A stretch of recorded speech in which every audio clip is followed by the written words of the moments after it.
Orang yang selama ini mengkritik keras, terus seolah-olah keras ya, menantang A, menantang B, menantang C gitu. Itu bukan karena berani. Bukan karena berani. Karena putus asa. Oh, stres, harus bagaimana lagi, penjara di depan mata, hukum tetap harus berjalan. Pak Jokowi tidak mau dimediasi, tidak mau berdamai, proses tetap jalan. Nanti ketika dia di penjara, bagaimana keluarga dan sebagainya, stres lah. Kita pun kalau duduk sebagai mereka, stres juga, bro. Apalagi ditakut-takutin sama Egy Sujana. Roy sama Rismon, kau tahu nggak? Nanti di sel itu 1 kali 2 meter. Kau belum ngerasain, kau udah katanya. Lagi banyak tikus. Dari itu tikus dari keluar itu dari lubang-lubang WC itu keluar itu tikus. Kawan sendiri aja udah mulai nakut-nakutin. Dan itu kan udah kebayang juga, gitu loh kan udah kebayang juga. Jadi jangan juga ketika ada statement yang keras dianggap bahwa itu keberanian. Orang berani kan nggak selalu begitu. Kita lihat ya, kalau kita lihat dari raut mukanya itu lebih banyak didominasi raut muka stres, raut muka ketakutan. Ketakutan. Jadi kalau gue tuh nggak khawatir, Bud. Yang kayak gitu-gitu biasa aja gitu loh. Ini kayak teatrikal aja gitu, wangu gitu, tangkapnya nangis. Apalagi juga kalau model Roy kan selalu dengan gitu. Kan kita udah banyak juga pelaku-pelaku kriminal itu begitu gagahnya, petantang petente. Giliran dicongkok aparat, masuk sel, nangis, minta maaf. Nah itu kan manusia aja gitu. Jangan juga dikesankan seolah-olah bahwa negara itu dikangkangi, belum, proses jalan. Kemarin kan mereka menuntut apa yang diadukan di Barreskrim diproses, kan begitu ya. Sudah ada kejelasan bahwa ijazahnya itu diyakini asli Pak Jokowi. Itu kan menjawab dari apa yang diminta oleh Rismon dan kawan-kawan. Proses dong yang gue udah laporin, ya kan diproses. Nah sekarang proses beda lagi Pak Jokowi di Polda Metro misalnya. Kan itu juga berproses. Pak Jokowi sebagai pelapor, bukan sebagai terlapor. Nah itu juga jalan, kan begitu ya. Bahwa prosesnya sekarang kita tunggu saja nanti. Ketika mereka sudah pakai baju apa itu orange. Baju orange, gitu kita lihat masih gagah nggak kan begitu. Kan satu-satunya cara mereka untuk membangun opini publik terutama di media sosial kan dengan begitu. Supaya banyak orang yang percaya bahwa ini memang dia pada jalan yang benar, padahal bukan jalan yang benar. Seperti itu dia cara sudah mereka. kadung, udah nggak bisa lagi lari. Bagaimana kau bicara, misalnya Dokter Tifa dengan begitu kerasnya bahwa Pak Jokowi bla bla bla bla segala macam gitu. Ketika diproses, kok begitu tega Pak Jokowi sama ibu-ibu, bagaimana gitu? Nggak maksud gue bagaimana ya? Kan ini bukan soal ibu-ibu nggak ibu-ibu, sekarang mau bangun sentimen seolah-olah dizolimi. Dikriminalisasi, bahwa yang mengkriminalisasi dan menzolimi kan mereka. Oleh sebab itu jangan terlalu ngelantur. Bicara keabsahan ijazah presiden kok dibilang lalu keputusannya tidak sah. Karena saya mengatakan begini, ini ada aja yang nanggapi. Saya lihat di TikTok. Seakan-akan apa? Mahfud MD sekarang sudah berubah. Sudah mendukung Pak Jokowi. Dia mengatakan bahwa kalau ijazahnya Pak Jokowi palsu, keputusannya tidak batal. Iyalah. Bukan karena mendukung, memang begitu. Coba, teori apa yang bisa menyatakan itu? Kecuali pidana ya. Kalau pidana personal, bukan pada keputusan ketatanegaraan. Iya. Jadi, inti hari ini, saya datang ke sini. Foto. Awalnya memang banyak yang bilang, ya, loh kok di luar protokoler, masa menteri datang ke Gubernur, ya gitu. Dan apa ini saya bilang ini bukan masalah protokoler, ini masalah etika, masalah karena saya merasa beliau itu adalah kakak saya, ya dia adalah orang yang selalu saya minta nanti ya. Perempuan ini hanya karena ingin menegakkan kebenaran mau dipenjara. Apakah Pak Joko Widodo ikhlas melihat saya di penjara tanpa beliau menunjukkan ijazahnya? Lalu apakah beliau harus menunggu saya, seorang ibu rumah tangga sederhana, seorang perempuan dengan anak-anak, harus dipenjara juga? Dan beliau tidak ingin juga untuk menunjukkan ijazahnya. Apakah saya dengan Ibu Kurnia, ya, yang kondisi kesehatan beliau tidak dalam keadaan yang sangat sehat, ya, yang selama ini selalu berbakti sebagai pengacara yang tidak dibayar, beliau harus dipenjarakan juga seperti saya. Kenapa sih Gibran tuh jarang disorot media belakang ini? Apakah Gibran sudah tidak laku? Tidak semudah itu. Gue jelasin, ini strategi Gibran. Kenapa sih jarang nongol di media belakang ini? Ini yang dinamakan strategi kapal selam. Dia akan Kapal menghilang selam. sedalam-dalamnya dan muncul saat dibutuhkan. Mantap bener. Ini 3 hal utama yang perlu gue sampaikan dari strategi kapal selamnya Gibran. Pertama, strategi kapal selamnya Gibran adalah Gibran tidak ingin terlibat sedikit pun dalam isu-isu deal-deal politik. Karena kalau Gibran sampai terlibat isu deal-deal politik, itu akan menjelekkan namanya Gibran. Gimana sih agar strategi kapal selamnya Gibrannya berhasil? Ya simple, Gibran akan menghindari friksi-friksi politik dan negosiasi-negosiasi politik. Terbukti kan? Jadi, setiap deal-deal politik yang kena sasaran tembak itu siapa? Ya, antara Jokowi atau Prabowo.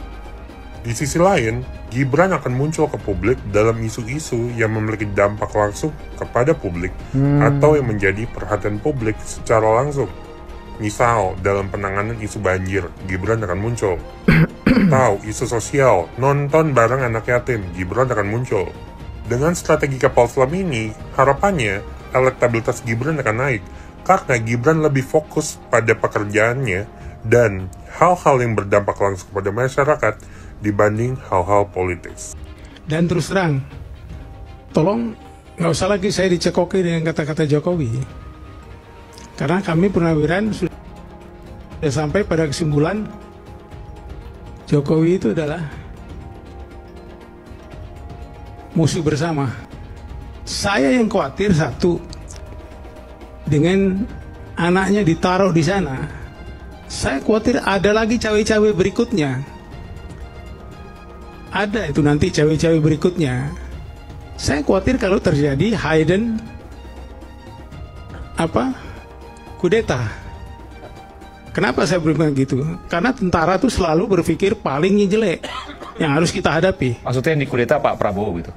Ya siapa lagi? Pemirsa, kali ini saya ingin membahas terkait dengan pernyataan seseorang yang mengatakan bahwa apa nggak boleh orang bertanya. Ya. Saya ingin menyampaikan definisi bertanya. Misalnya ada orang yang mempertanyakan ijazah Pak Jokowi. Ya dijawab oleh Pak Jokowi bahwa ijazah saya asli.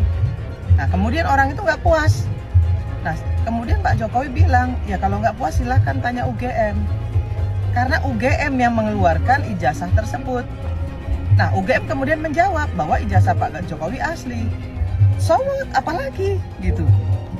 Masa nanya ijazah ke polisi, nanya ijazah mau sampai ke Singapura, aneh kan? Aneh bener. Maka itu bukan pertanyaan, tapi itu adalah pemaksaan kehendak orang bertanya, tapi jawabannya harus sesuai dengan apa yang ada di pikiran dia. Itu bukan bertanya, itu menyelidiki. Nah, kadang-kadang begini ya, saya heran ya dengan kelompoknya Roy Suryo CS ini.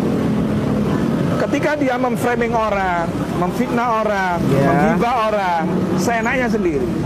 Tapi ketika dilaporkan polisi, dianggap kriminalisasi. Nah, coba deh kamu menjadi Pak Jokowi deh. Nah, difitnah-fitnah terus diem. Kan enggak. Jadi harusnya menghormati juga apa yang dilakukan Pak Jokowi. Seharusnya seperti itu. Warga negara Indonesia yang taat hukum, karena hukum berlaku sama loh Pak. Dengan Pak Jokowi melaporkan, berarti kan Pak Jokowi merasa sudah tidak jadi presiden. Pak Jokowi seorang sipil. Nah karena ini delik aduan, maka Pak Jokowi memang yang harus lapor. Nah harusnya orang-orang yang dilaporkan ini jangan teriak-teriak kriminalisasi. Kalau kamu nggak mau diproses hukum, ya kamu jangan tebar fitnah. Dan pemanggilan hukum kepada kami dengan tuduhan yang berat, pasal-pasal yang berat. Kami para peneliti yang sedang melakukan pekerjaan kami dituduh dengan pasal-pasal berat, 8 tahun, 12 tahun. Ini sebetulnya adalah abuse of power, penyalahgunaan kekuasaan. Hukum justru dijadikan alat untuk membungkam dan menekan para peneliti seperti kami. Bukan untuk menegakkan keadilan. Aparat negara lebih cepat mengusut kami ketimbang menindaklanjuti berbagai kecanggalan dokumen. Ancaman hukuman kami dengan pasal-pasal karet sungguh tidak main-main. Keluarga saya, anak-anak saya mengalami teror. Anak-anak saya tidak punya salah apa-apa mengalami teror. Atau sinyal Anies diminta atau kode-kode dari Prabowo meminta Anies Baswedan menggantikan Sri Mulyani semakin jelas, semakin jelas kawan-kawan. Tapi memang ada yang menghalangi Prabowo untuk kontan-kontan langsung meminta Anies Baswedan. Jadi dalam politik ini ada namanya tahu sama tahu, kawan. Tahu sama tahu itu apa maksudnya? Gimana Seperti ini? Prabowo dengan Jokowi sekarang. Sebenarnya mereka komunikasi secara belak-belakan. Tolonglah bela saya Pak Prabowo, kata Jokowi. Tidak ada seperti itu. Mereka membaca tanda-tanda. Seperti kita ini memahami, saling memahami dalam tindakan, dalam ucapan kita. Nah inilah sekarang kalau kita lihat Prabowo menginginkan Anies Baswedan menggantikan Sri Mulyani. Di balik isu reshuffle kabinet yang semakin mengencang sekarang ini, kan begitu? Kalaulah banyak yang mengatakan Sri Mulyani ini orang yang tak tergantikan sebagai Menteri Keuangan, itu adalah hal yang paling bodoh yang dilakukan, yang diamati oleh para pengamat ekonomi. Banyak mengatakan seorang yang sangat luar biasa karena berkiprah di internasional. Kalau untuk internasional mungkin bisa dikatakan begitu. Tapi kalau di dalam negeri kita lihat sendiri apa yang terjadi sama keuangan negara kita ini. Apakah hutang kita ini sudah lunas semuanya? Apakah kita tidak merasa defisit sekarang? Tidak kalang kabut hutang sana hutang sini? Hutang yang lama tak terbayar, hutang yang baru terbentuk. Kalau dari sisi keuangan, apa artinya itu? Tak becus kita mengurus keuangan. Prabowo meminta Anies gantikan Sri Mulyani gitu ya? Iya. Aduh. Hancur. Jelas apa Pak? Jelas gilanya Pak? Hah?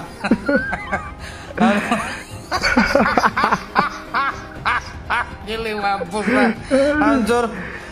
Apa jadinya kalau seandainya Anies Baswedan gantikan Sri Mulyani? Jadi apa negara ini? Habis uang. yang nggak penting dibuat sama Anies Baswedan. Bisa-bisa kemarin patung bambu mesum, sekarang patung kuda mesum. Lupa kulit. Jadi gubernur kan yang mendukung Prabowo. Tapi nyatanya menjelek-jelekkan Prabowo supaya Prabowo tidak dipilih oleh masyarakat Indonesia. Sifatnya memang jahat, Anies itu. Kejahatan saudara Jokowi ini, kalau kita print, kertasnya kita tumpuk, kasus Jokowi ini bisa sampai ke bulan. Itu karena banyaknya kejahatan, kesalahan, dan kezaliman Joko Widodo. Karena itu hari ini kita menyampaikan tuntutan agar saudara Joko Widodo ditangkap di penjara karena penegak hukum punya wewenang menangkap untuk orang yang melakukan kejahatan yang delik pasalnya ancamannya lebih daripada 5 tahun dan setelah itu diseret ke penjara. Takbir! Ini seandainya Puslapor bilang asli gitu ya, nggak bisa.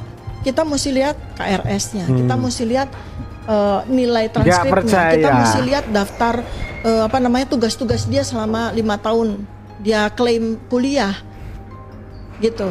Kita nggak bisa cuma percaya dengan sekelompok orang yang itu saja mengaku sebagai teman seangkatannya dia. Kita butuh pengakuan atau saksi-saksi dari secara komprehensif. Iya, kan itu. Kemudian kita harus bertemu juga dengan dosen-dosen ini. Pihak yang sebelah sana, jangan Bang Desmond dilaporkan ke Polda Metro Jaya. Nah, saya pikir ini Kapolda Metro Jaya nggak usah diproses lagi lah. Itu laporan, diabaikan aja. Bukan. Sebab ini kan penelitian ilmiah, bukan dikriminalisasi. Masa penelitian ilmiah dikriminalisasi, dilaporkan sebagai bentuk fitnah lah, yang menyebarluaskan kebencian. Enggak begitu.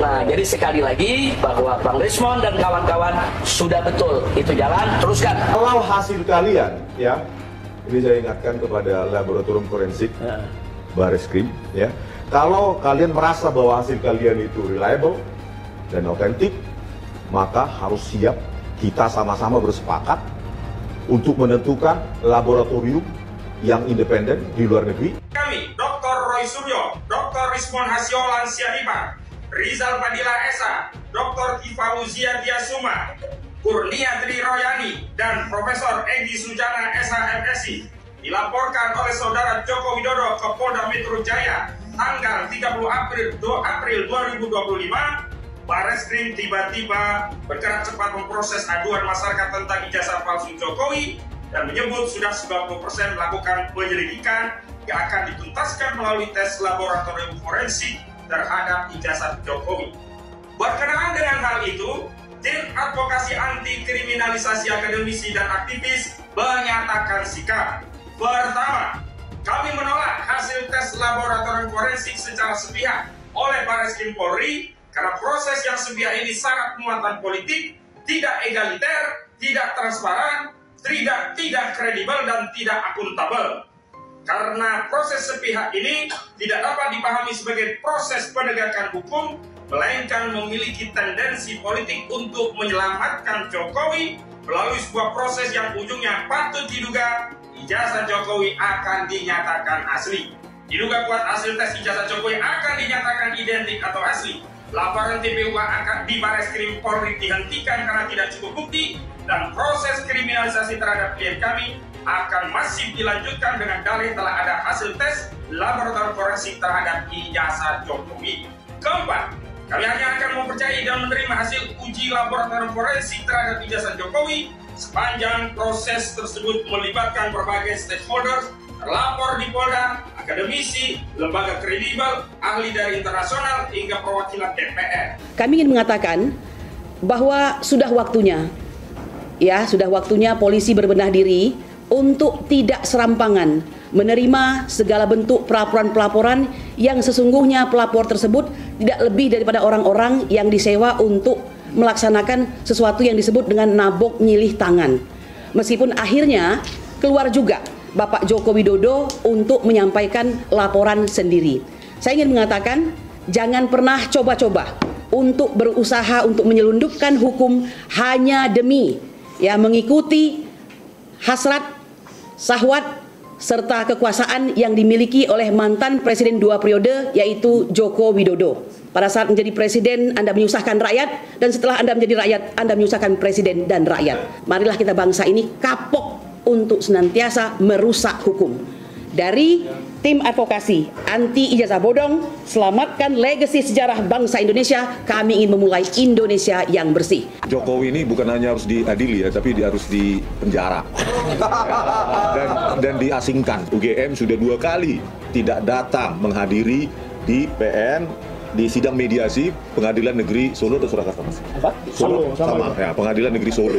Karena sekarang kalian seperti tisu untuk mencebok Jokowi, kotorannya Jokowi. Sangat disebut tisu. Loh, kan kita dapati berapa kali mereka memalsukan dokumen, Bang. Ada satu nama dosen pembimbing, 2 tanda tangan berbeda.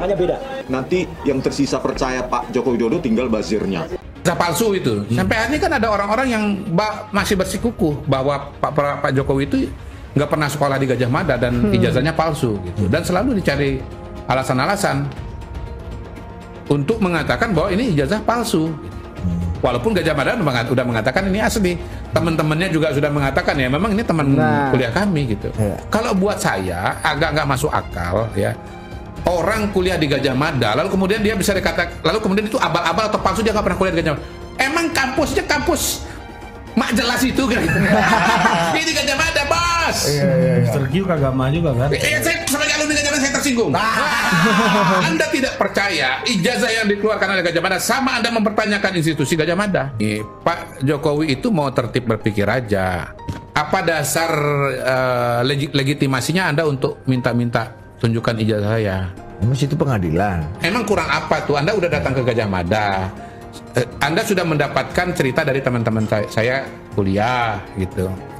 Nah, masih kurang apa gitu loh dasar untuk meyakini bahwa saya itu memang benar-benar kuliah di situ. Iki loh, maling teriak maling yang selalu teriak ijazah Pak Jokowi palsu, dan ternyata ini lulur dari beritanya si Rismon yang ijazahnya diduga itu loh wes rasa kesuwen. Ijazah Rismon yang dari Jepang diduga palsu, teman-teman. Dan ini diungkap oleh salah satu pakar digital forensik di Indonesia yang bernama Joshua M. Sinambela.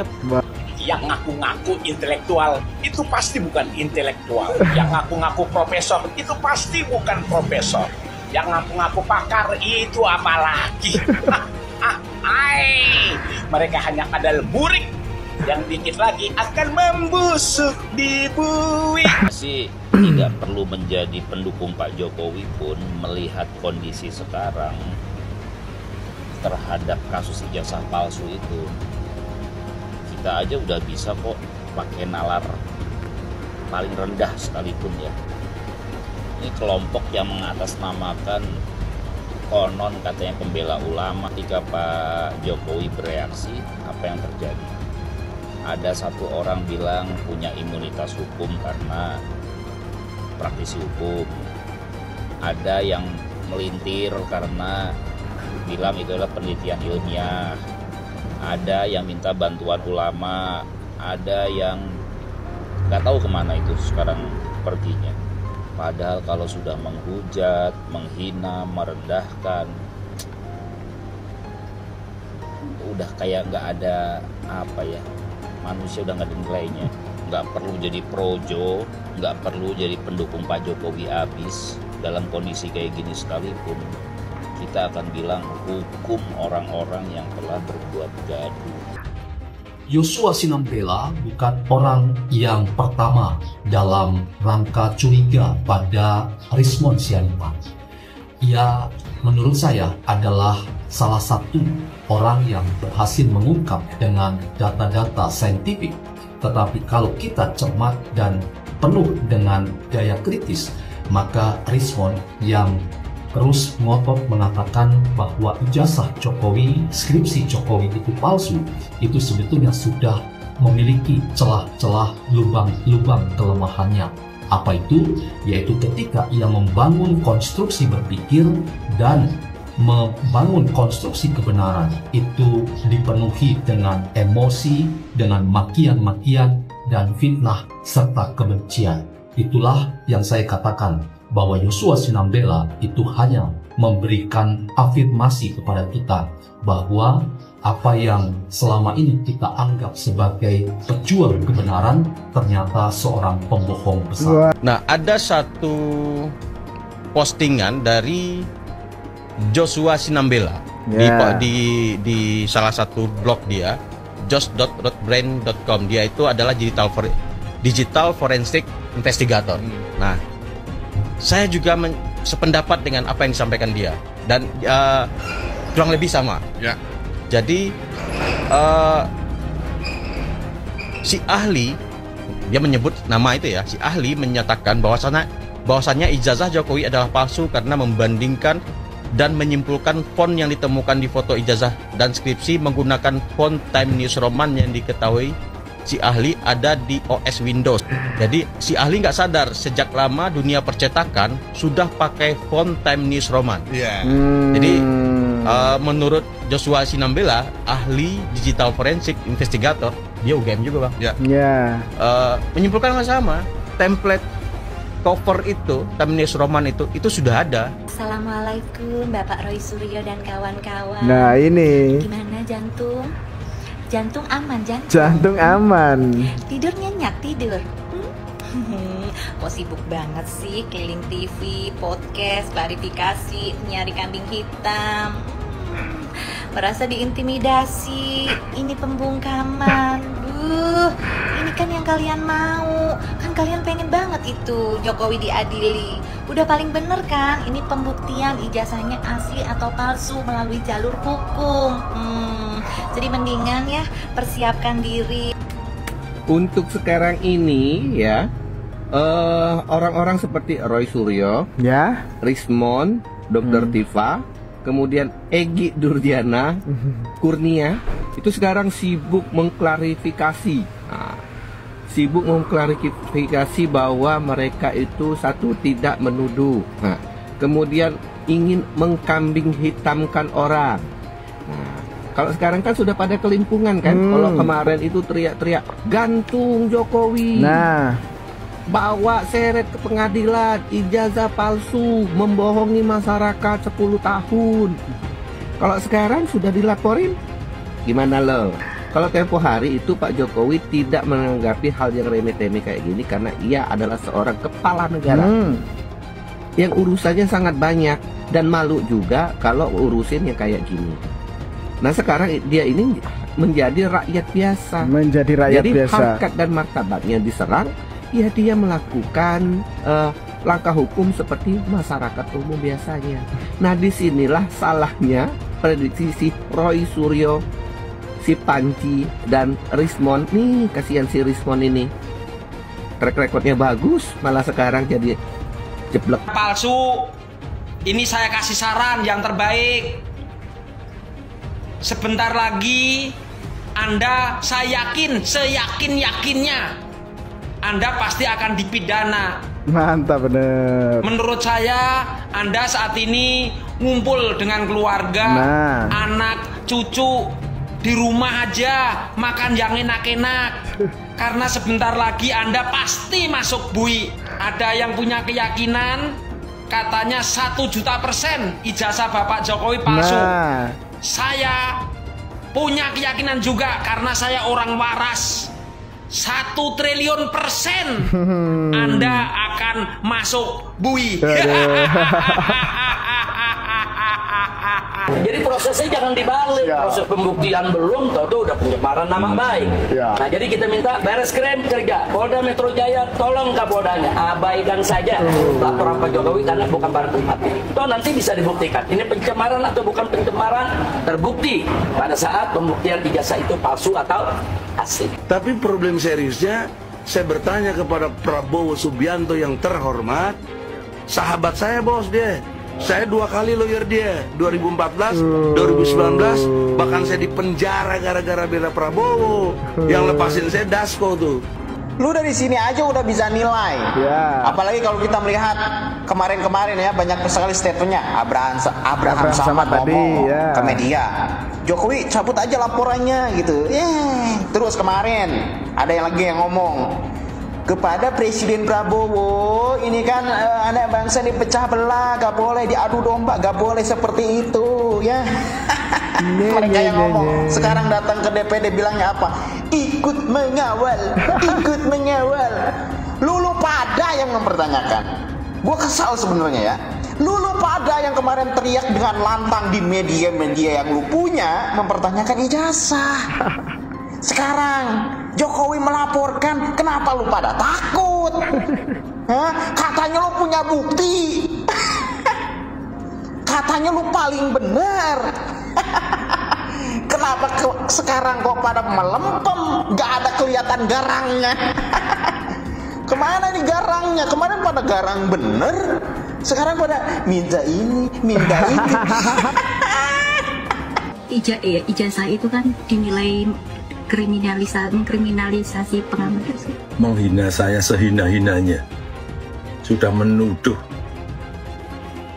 ijazah itu ijazah palsu, sudah merendahkan saya serendah-rendahnya. Ya nanti dibuktikan lewat proses hukum. Nanti akan kita lihat di proses di pengadilan seperti apa. Artinya kalau untuk pelaporan itu bisa untuk peringatan ke pihak lain gitu nggak Pak? Nanti akan menjadi pembelajaran kita semuanya. Bahasa Cina, saya bisa tunjukin filmnya nanti. Saya sudah kirim ke panitia, nanti silakan panitia diputar ya. Nah, jadi nggak mungkin itu diperuntukkan untuk warga negara Indonesia. Jadi memang sengaja mengundang penduduk Republik Rakyat Cina untuk dipindahkan ke sini. Ya, pribumi-pribumi kita ini umat Islam terutama itu sudah terkepung, udah nggak bisa apa-apa lagi. Itu bukan lagi proyek strategis nasional, itu pemukiman, itu koloni namanya. Di Aguan menguruk sungai masih bebas sekarang, Bapak Pimpinan. Tidak Polri, tidak TNI, tidak Dewan, tidak Menteri. Kenapa di negeri ini tidak ada yang berani sama orang yang namanya aguan? Jadi kalau pemerintah negara tidak mampu menangani satu aguan, PIK 2, maka tolong jadikan Banten zona bebas hukum 48 jam, biar kami rakyat yang bertindak, pimpinan. Sekian, terima kasih. Di PIK 2 ini sudah terjadi negara dalam negara. Anehnya tidak ada satu lembaga pun, termasuk Angkatan Laut, yang berani menyatakan siapa yang membangun pagar. Jadi bagi pihak-pihak menyatakan tidak terjadi negara dalam negara, saya katakan mulai dari Kosambi sampai Tanah Arah sana, sampai sana, itu sudah tidak ada negara. Mohon maaf, kalau yang di wilayah lainnya itu masih ada harga 30.000, 50.000, itu murah sekali per meter. Ini dia nggak bayar sama sekali laut kita. Ini pantai kita ini. Nggak ada harga yang dibayar oleh otoritas dari PIK 2 ini gitu. Masya Allah, makin gila-gilaan korupsi. Terus Habaib sama Kiainya disuruh ribut urusan sara rasis, saudara. Mau diadu domba, mau dibenturin. Koruptor akhirnya makin merajalela, makin gila-gilaan. Nggak sampai di situ, kedaulatan negeri mau dirampok, mau diacak-acak. Ini yang lagi rame kasus PIK 2, saudara. Di utara Pulau Jawa, sebagian barat. Banten, Jakarta. Laut ada pagernya. Zaman Firaun aja, segila-gilanya Firaun gak pernah ngemagerin Laut Merah, saudara. Baru kayak sedikit udah mager laut, Udah gitu anehnya 30 km laut dipager dari RT, RW, lurah, camat sampai presiden nggak tahu. Lu buta. Kacau tidak? Kacau tidak? Hei Aguan, berapa banyak pun uang yang kau punya, berapa banyak pejabat yang telah kau sogok, berapa banyak pun pasukan yang telah kau siapkan, demi Allah kami siap bertempur untuk membela masyarakat Banten dan rakyat Indonesia. Saya tanya, siap tempur, siap lawan mereka, siap lawan penjajah. Allahu Akbar. Gara-gara kasus pagar laut, kini beredar maki-makian terhadap kaum pengusaha Tionghoa, terutama pengusaha besar Aguan. Masalahnya sekarang ini beredar luas serangan sampai ke tahap tuntutan agar proyek PIK 2 dihentikan atau juga agar Aguan dipenjara. Sangat mungkin serangan ini datang bukan dari kepedulian terhadap aspek hukum, tapi ya dari kebencian terhadap pengusaha sukses, kecemburuan dan kebencian terhadap Tionghoa, serta juga kebencian terhadap pemerintah. Kita kalau mau menyelesaikan masalah bangsa ini yang keberagaman ini, bukan diem kabur gitu loh. Ya udah, kita mesti tes. Justru sekarang yang terjadi, kalau bisa kita mesti lihat dong. Justru kalau bisa rematch sama Pak Anies lebih menarik. Wow. Supaya mengukur sampai di mana bangsa ini setelah naik levelnya untuk menuju Bhinneka Tunggal Ika gitu loh. Jadi Pak Ahok mau rematch lagi dengan Pak Anies? Bukan. Maksud saya itu kalau Anda mengatakan bahwa ini akan takut ribut gitu loh. Kalau takut ribut ya paling cocok ya rematch dong untuk mengukur supaya apel dengan buah apel bandingnya gitu loh. Cuman mau udah pede? Bukan soal pede nggak pede, kalau kita pengen demi untuk bangsa ini menilai, kalau bisa ikut menarik menurut saya untuk mengukur kan, apakah terjadi lagi demo yang besar atau terjadi lagi pasang tulisan di mana-mana, kan kita itu menarik gitu loh untuk mengukur. Nanti 100 tahun merdeka masih persoalan ini diumpetin gitu loh. Dan ini aneh, betul-betul aneh. Ini bukan kampanye, tapi saya sampaikan sini.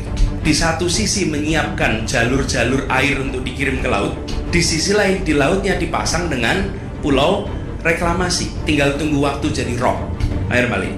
Dan ini melawan sunatullah. Kenapa? Air itu turun dari langit ke bumi, bukan ke laut. Harusnya dimasukkan ke dalam bumi, masukkan tanah.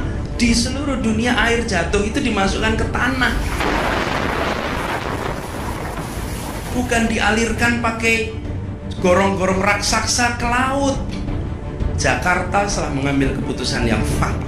Bukan banjir, itu memang parkir air. Bukan banjir, itu memang parkir air. Penjajahan di depan mata itu di Jakarta. Di tempat lain penjajahan mungkin terasa jauh, tapi di Jakarta, bagi orang Jakarta, yang namanya kolonialisme itu di depan mata, dirasakan sehari-hari. Dulu kita semua pribumi ditindas dan dikalahkan. Kini telah merdeka, kini saatnya kita menjadi tuan rumah di negeri sendiri. Hai semua, nama saya Jonas Leong. Saya adalah investor saham, forex, dan juga kripto.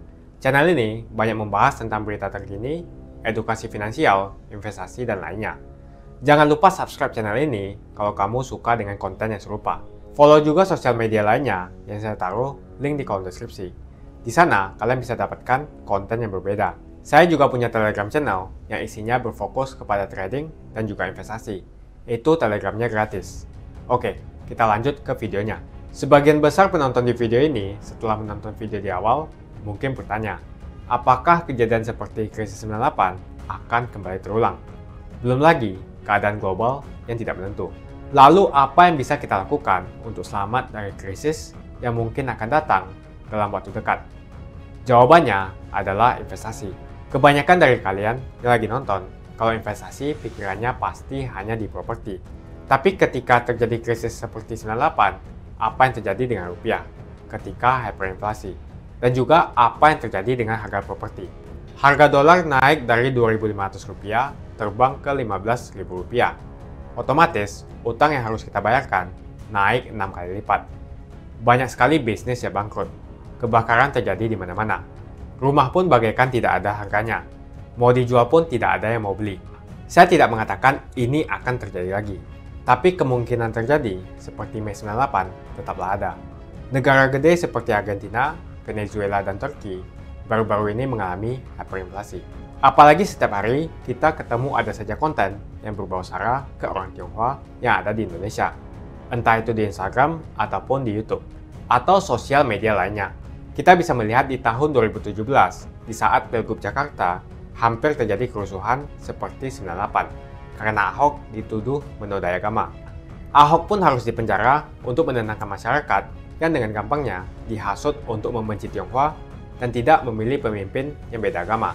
Akhirnya Anies jadi gubernur dengan bantuan ormas larang FPI dan sampai saat ini dijuluki sebagai bapak politik identitas. Kejadian itu pun berlanjut hingga saat ini. Masifnya pemberitaan sara terhadap Tionghoa beredar di media-media nggak jelas.